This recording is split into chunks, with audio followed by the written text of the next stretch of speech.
Hello friends, welcome back to the lecture series on vector calculus. In this module, we are going to discuss about vector differentiation.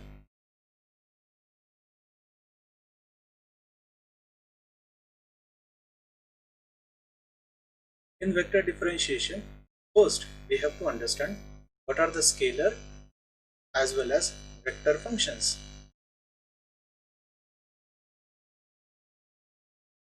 Then we discuss about vector differentiation operator.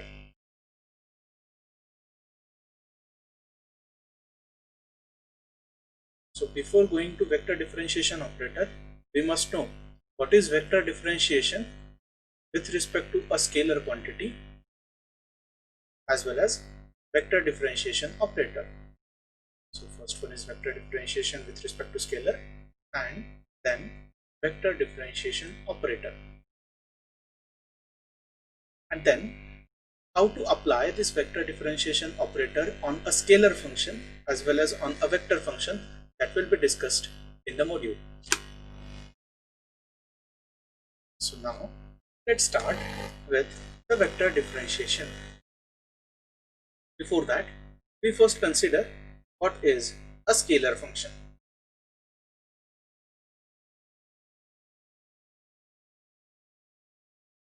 Since we know that scalars are the physical entities which deals with magnitude only, they have nothing to do with the direction.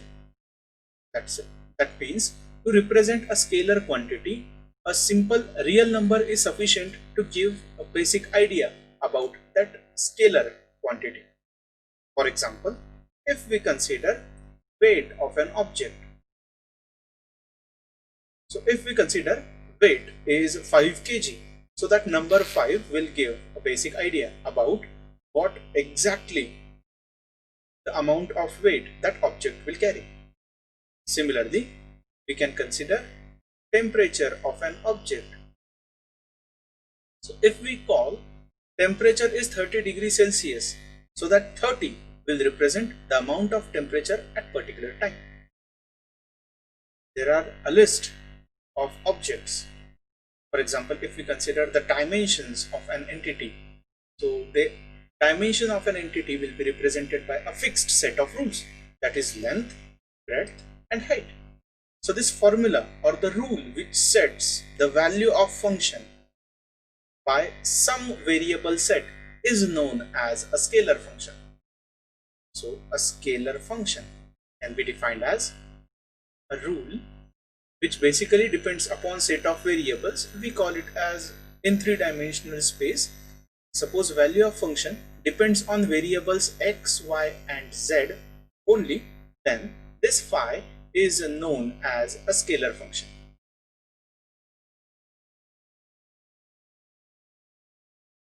And same is the case with to define a vector function.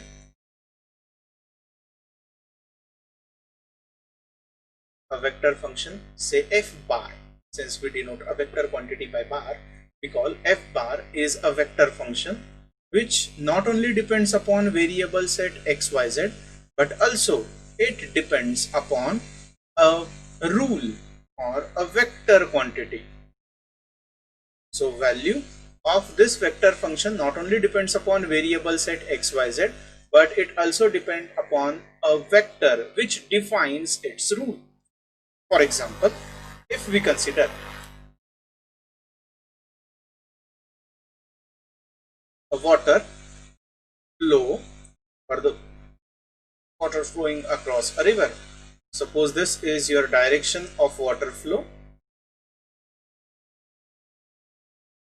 then since we know that the flow of water is more in the central stream than the banks, that means water flows slowly across the bank of the river and it moves faster along the center.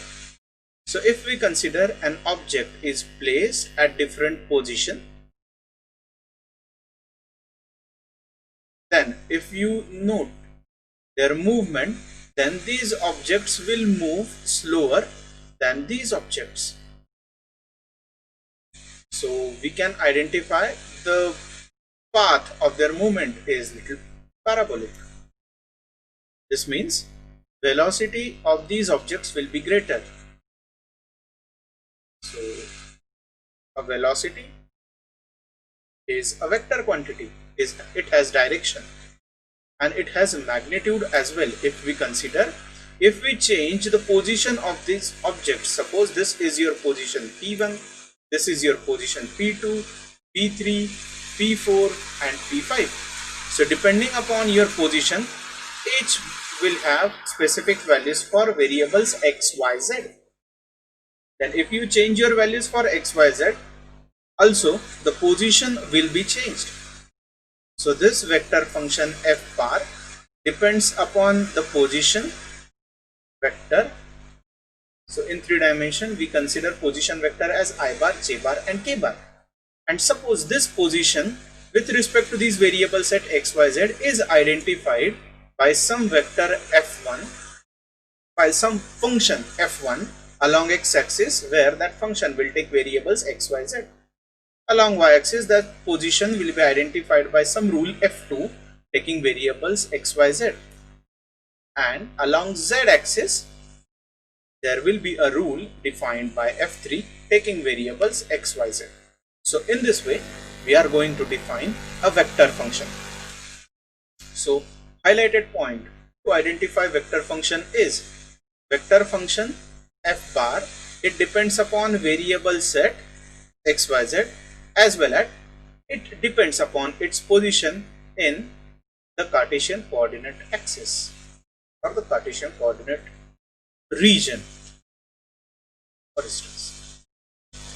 So again, if before going to differentiation of vector, so we recall what is the criteria for differentiation of a function. If your function is continuous, then every function is differentiable, isn't it?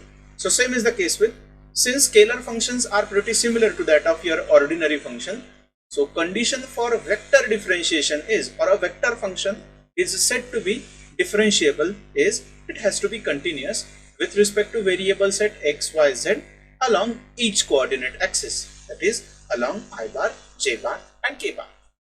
It's as simple as that. So before going to vector differentiation, we discuss about what are the operators. So operators are the entities which can be operated on a quantity. Suppose this is a scalar quantity. Suppose this is a scalar quantity. Then what are the scalar operators? So there are different types of operator, unary operator as well as binary operator. Unary operator means if you consider an operator when operated on an entity, so it will perform that operation on this unit only. Suppose minus is the operator and which takes the change in sign. Suppose this is your a, then this is a unit operator which gives negative a. Or if you consider a raised to minus 1, that will give us the inverse of that entity. So these are unary operator. Same is the case with, suppose this operator when operated on a vector quantity, then this operator is known as a vector operator.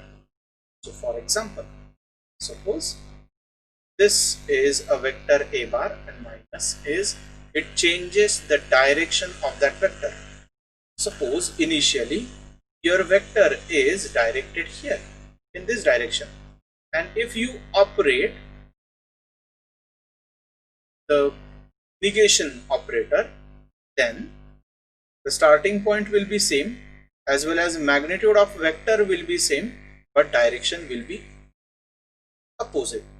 So this is the opposing, the negation operator operated on a vector quantity. So we can define different types of operator. Some operators are linear in nature.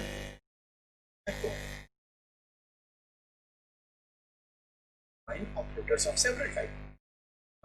Let's get back to the vector differentiation.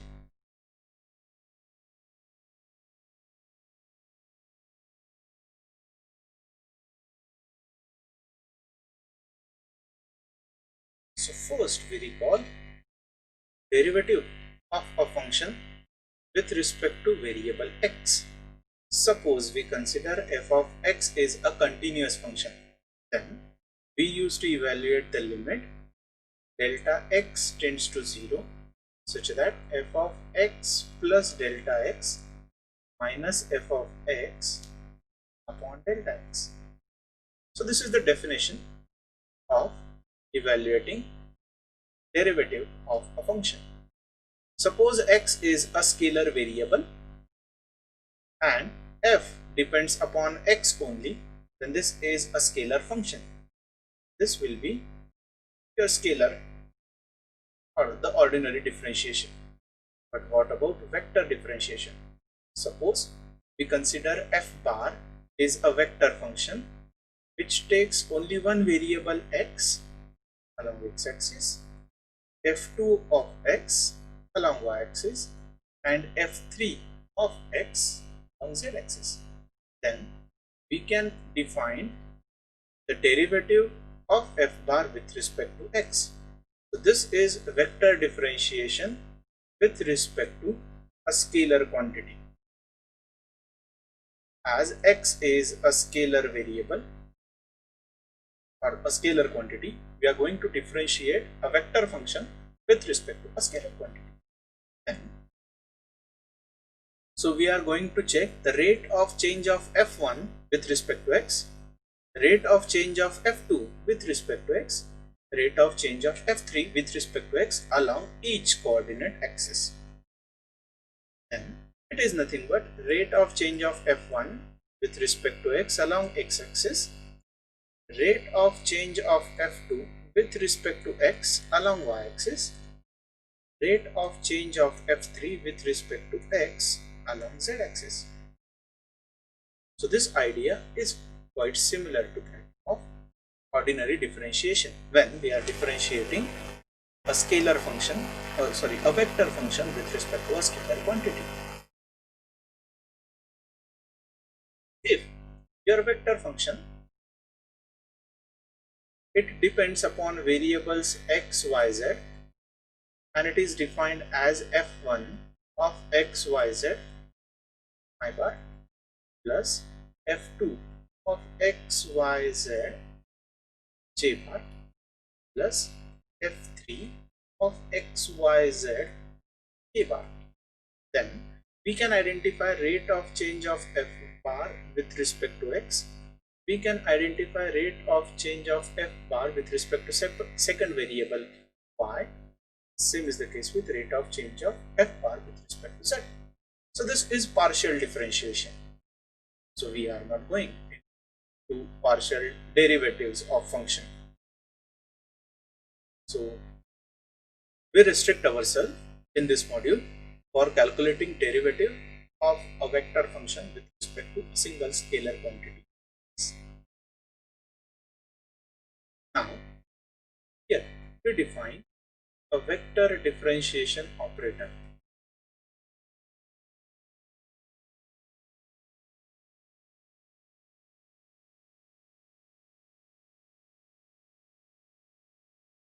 Please note that vector differentiation operator is denoted by del and it is defined by a vector quantity along x-axis, y-axis and z-axis which takes partial derivative with respect to x along x-axis, partial derivative with respect to y along y-axis and partial derivative with respect to z along z-axis.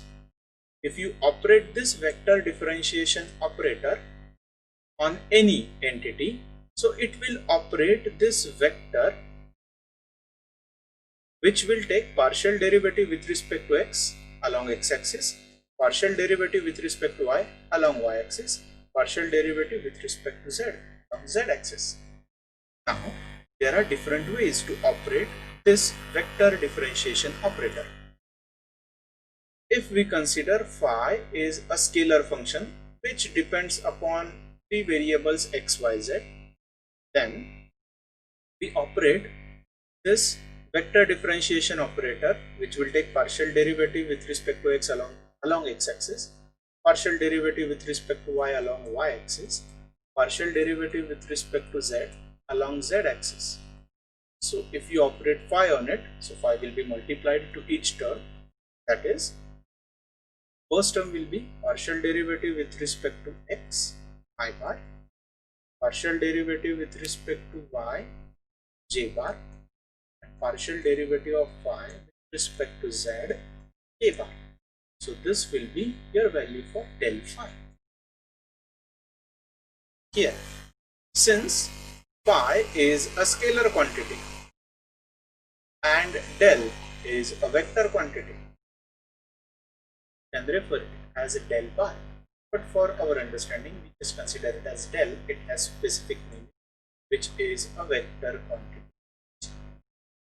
So whenever we operate vector and scalar, then this will be a vector quantity, and magnitude of this vector is given by square root of square of partial derivative of y with respect to x, square of partial derivative of y, partial derivative of phi with respect to y, its square, and square of partial derivative of phi with respect to z. So this will be a magnitude of this vector, and we call this del phi as gradient of scalar function phi, where magnitude of gradient, it represents the maximum value of function phi with the variable set x, y, z, and direction of this vector denotes, this is directed towards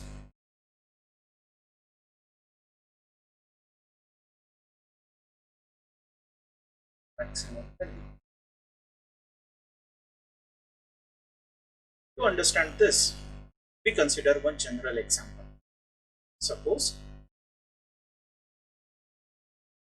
air density along the surface of the earth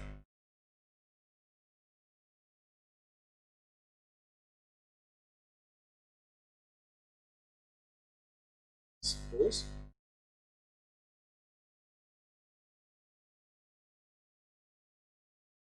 this blue represents the earth, and if we consider this point denoted by A at particular distance, then value of air density at this point will be some fixed number.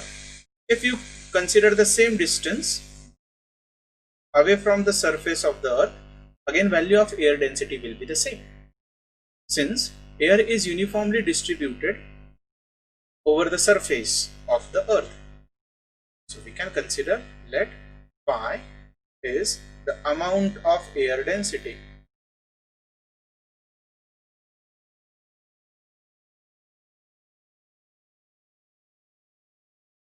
then it is a scalar quantity. Then we consider the coordinates.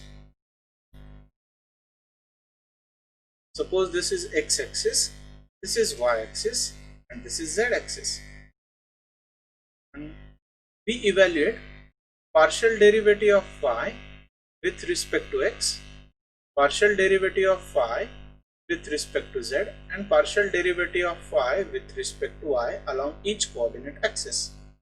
And if we found this is the value of the partial derivatives at this point A, and if we combine these vectors together, we get a vector del phi, where magnitude of this gradient vector denotes the maximum value of air density at this point, and direction of this vector del phi denotes the direction in which air density is maximum.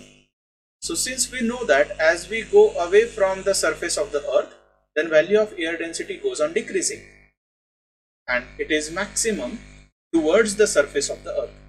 So the direction of this gradient vector will be directed towards the surface of the earth.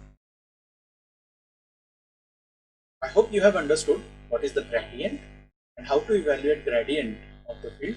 So in next session, we are going to discuss about some examples on gradient of a scalar field.